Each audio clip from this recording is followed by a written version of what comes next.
नमस्कार, मैं Deepali Sharma, dietitian CK Birla hospital Punjabi Bagh से। आज मैं बात करने वाली हूँ डाइट फॉर डायबिटिक पेशेंट यानी कि मधुमेह रोग के पेशेंट्स के बारे में।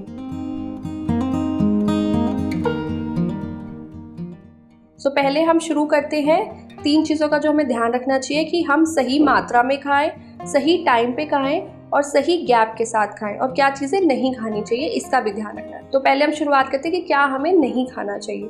सबसे ज़्यादा हमें जो फैटी फूड होता है या सैचुरेटेड फैट, जो तली हुई चीज़ें होती है, वो हमें नहीं खानी चाहिए। शुगर वाली चीज़ें हमें नहीं खानी चाहिए। शुगर स्पेशली जूसेस फॉर्म में या कोल्ड ड्रिंक फॉर्म में, ये सब चीज़ें हमें नहीं पीनी चाहिए। इसके अलावा हमें अल्कोहल या किसी भी तरह की स्मोकिंग नहीं करनी चाहिए।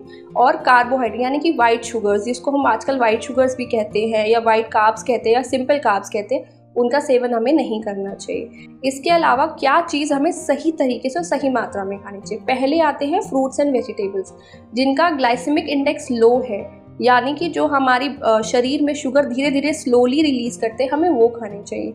हाई ग्लाइसेमिक इंडेक्स वाले फ्रूट्स यानी कि आम, केला, चीकू, अंगूर, शरीफा, ये सब नहीं खाने चाहिए। कुछ सब्जियां भी ऐसी होती हैं जो जल्दी हमारी शरीर में शुगर रिलीज करती हैं, जैसे कि अरबी, आलू, जिमीकन, कटहल, ये सब भी हमें अवॉइड करना चाहिए, जो रूट्स एंड ट्यूबर्स की कैटेगरी में आते हैं। दूसरी चीज़ है कि हमें प्रोटीन कैसा लेना चाहिए। प्रोटीन हमें वेजिटेरियंस के लिए दालें हो गई, स्प्राउट्स हो गए, लीन मीट्स में अंडे, फिश, चिकन, ये सब खाना चाहिए। लेकिन जो रेड मीट होता है, मटन होता है, ऑर्गन मीट होता है, ये सब हमें नहीं खाना चाहिए। इसके बाद हमारी थर्ड कैटेगरी आती है कार्बोहाइड्रेट्स।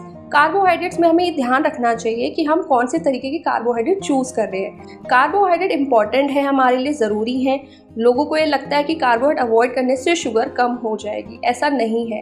कार्बोहाइड्रेट हमारे शरीर को सबसे ज़्यादा एनर्जीज देते हैं, उनका सबसे ज़्यादा इंपॉर्टेंट रोल है हमारे शरीर में। तो हर मील में कार्बोहाइड्रेट होना भी ज़रूरी है, लेकिन आप किस तरीके का कार्बोहाइड्रेट चूज़ करते हैं वो आप पे डिपेंड करता है।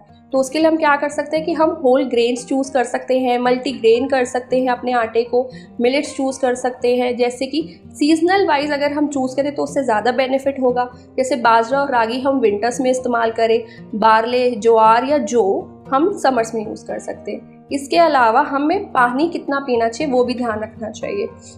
इसके साथ हम फिजिकल एक्सरसाइज प्रॉपर्ली करें, जैसे कि अगर हम वॉक कर सकते हैं 20-30 मिनट, तो हमें वो भी करना चाहिए। ये सारी चीज़ें अगर हम पूरा ध्यान में रखेंगे तो ही हमारी एक well balance diet for diabetes तैयार होगी। इसके अलावा हमें ये भी ध्यान रखना चाहिए कि अगर हम जब वॉक कर रहे हैं तो हम बिना कुछ खाए ना जाए।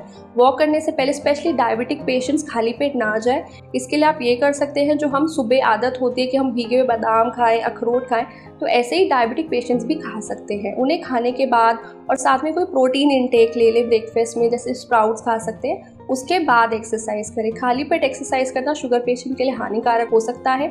इसके अलावा फैट बहुत ज़रूरी है हमारी डाइट में, लेकिन आप कैसा फ़ैट चूज़ करते हैं वो बहुत ज़रूरी है। तो diabetic patient low fat dairy products use किया करें, जैसे double tone milk, double tone curd, paneer भी अगर आपके घर में फटता है या आप घर में खुद बनाते हैं तो डबल टोन दूध का इस्तेमाल करें। Thank you.